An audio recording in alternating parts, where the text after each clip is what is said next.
What is up, YouTube viewers? This is CynicalSalad doing a standard and new tier battle.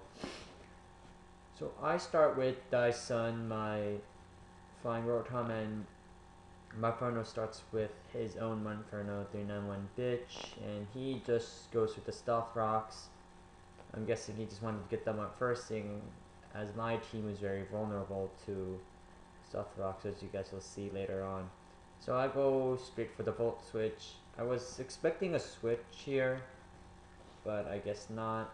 I also thought I'd kill that Monferno one hit, but I was holding a focus shot, so it lives 1 frickin' HP, but it'll die soon. So seeing that, I have to get rid of that Monferno because he was the only stealth rocker on the team. I send out Arnold, my Armaldo, who is going to set up stealth rocks and rapid spin away these stealth rocks.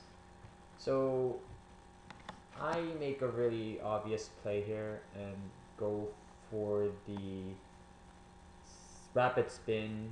So he switches into Drifblim, which does nothing. Kind of annoying.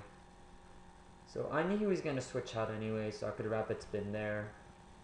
There's no point in keeping the Drifblim anymore. But I went for the Stealth Rocks instead, just to play it safe in case he didn't switch out Drifblim. I'd still have Stealth Rocks set up, which will be a huge advantage for me to have. So I get my hazards up, which is phenomenal because Stealth Rocks is awesome. And yeah, I get leftovers, blah.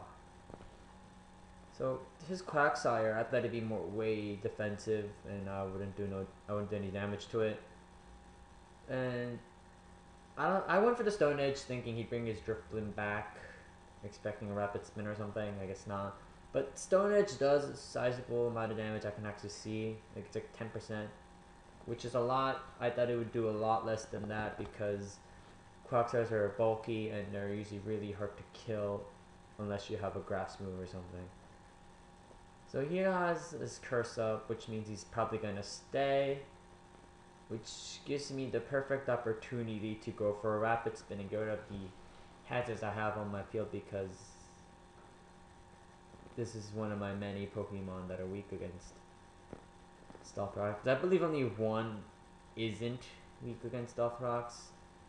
That's why I hate Stealth Rocks, because my team gets raped by them. So I take a waterfall pretty badly. Arnold isn't. I thought Arnold would take. I don't know. I thought Arnold would be killed in one shot. I guess not. But I guess a +1 waterfall from an offensive Quacks in what I think it is. So I go for the X-Scissor knowing that Arnold did her job. She hasn't much else to do. Like it's not like I use her as a kill or anything because Armaldos aren't very powerful per se. I just use her to rapid spin away any hazards and set up Stealth Rocks for me to set up a win or sweep at least. So I go into my Sweeper Fireman, the Pink Magmortar. I always relied on him to sweep because this Magmortar is so useful. I believe he was an OU tier in 4th gen, but somehow he got bumped down to NU in 5th gen, so which is totally awesome using a ex-OU Pokemon here. He's very versatile, has a phenomenal special attack, which is great. He goes into less than 3 expecting HP Grass. I don't have HP Grass on this one, I have HP Dark. So the Subat sets up, less than 3 sets up a Calm Mind, getting the +2 special attack, +2 special defense from its ability Simple. It's unreleased yet, I don't think, but the guy asked me if he can bring something like that, so I said whatever. I go for the HP Dark. I should have gone for the T-Bolt, but I don't know why I didn't. I really don't know what I was thinking at that point. So I take some damage from Life Orb, and I thought he'd switch out or something, but this Subat has stored power, which is very scary with the +4 stat boost and the Calm Mind boost, and oh my god. I was shocked how much damage it did, but once I went through all that calculation stuff, it made sense that it did that much damage to like Magmortar. So I thought I'd be able to sweep with Magmortar, apparently not, because that Subat's apparently strong, I guess. So he goes into Unfriendly the Cacturn. I'm like, he doesn't look very friendly at all. She's probably gonna kill Magmortar, and which she does, which isn't very friendly at all. So you're a liar. Fireman dies. Sad. But it's okay because I'm gonna go into my bravery, who is gonna murder the shit out of this character. So I have a Quillamon out here. For those of you who don't know what a Quillamon is, go find your childhood. You lost it somewhere, I guess.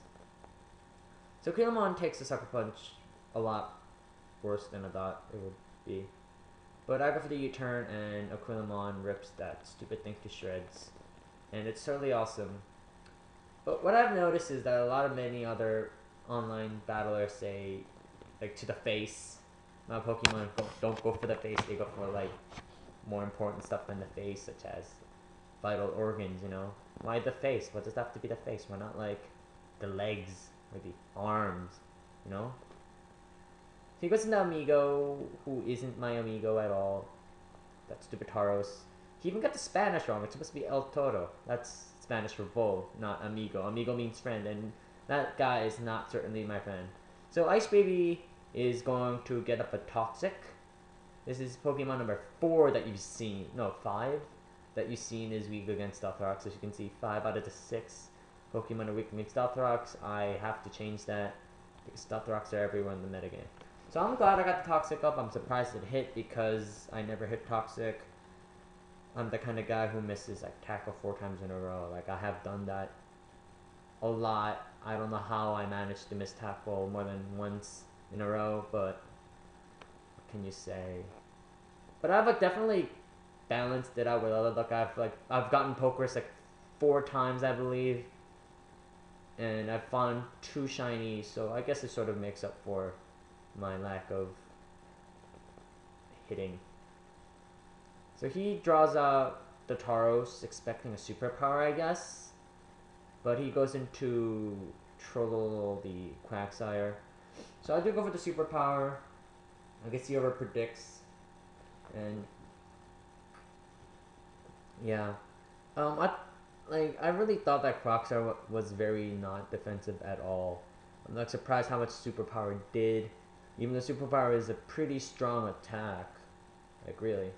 So what I should have done here was gone for the superpower again, but I don't, and I go right into my Gorbis. I didn't expect recover on this Quagsire, seeing that it was a very offensive Quagsire, that it had more offensive moves to take care of everything else. But with Curse, Earthquake, Waterfall, there was not really a more viable choice to fill up that fourth slot other than recover. So he gets a crap ton of HP back. I'm like, shit, I should have just killed it with superpower and then switched out later. Whatever. So Gorbis goes for the Scald. I was hoping for some burn damage. Which doesn't happen, but I like Scald over Surf and Hydro Pump any day. Like as I said, I miss Tackle occasionally, so the chances of me hitting Hydro Pump is almost 0. And Scald's only slightly weaker than Surf, but Scald has the chance to burn, and burn damage is kick-ass. So Viking Fish is all there being a fish, and she goes through the second Scald. I'm like, crap, this stupid Quagsire is probably gonna live that, but I'll send in something else to kill it. But I get a critical hit because Viking Fish is awesome, and she just knows when to get critical hits. So he goes back into Amigo to Tauros, which I now think is Choice Band, seeing how much damage it did to my Regice, which is very defensive. So this Tauros goes for a Rock Climb. I'm like, is this guy like a Rock Climber? He's like a mountaineering Tauros. Like, he has Rock Slide and Rock Climb. So it's weird, isn't it? So I got that Tauros down to like half HP with Stealth Rock damage and Poison damage, which is totally awesome. The only move I ever used on it was Toxic, so which is phenomenal. I guess he predicts the superpower here and switches into Driftman, but I predict that and go for the Brave Bird, because Brave Bird is awesome. Well, yeah, but the only reason why I thought of Brave Bird was I remember the wise words of the Flaming Spade, who told YouTube viewers what to do in a situation like this, and that is to Brave Bird everything. The only reason, yeah. Braveheart is awesome. I take recoil damage. Who gives a shit? This is bravery. This is like the last final moments of the game. I'm about to die, but yeah. Aquilamon does come in handy. Like, he is awesome in every way possible. He kills like a lot of the people here because Aquilamon's just that awesome. So I was really hoping to outspeed here. If Tauros managed to outspeed Bravery here, it would have been a good game for me because Tauros has that rock slide, and all I have left is a flying Rotom, who is probably gonna get outsped by the Tauros and also die. But luckily, I outspeed and beat that Tauros. I thank you guys for watching. Go check out the Flaming Spade channel. He's cool and fun and stuff. If you like this video, please leave a comment, subscribe, like the video. Everything else you people do on YouTube. This is CynicalSalad.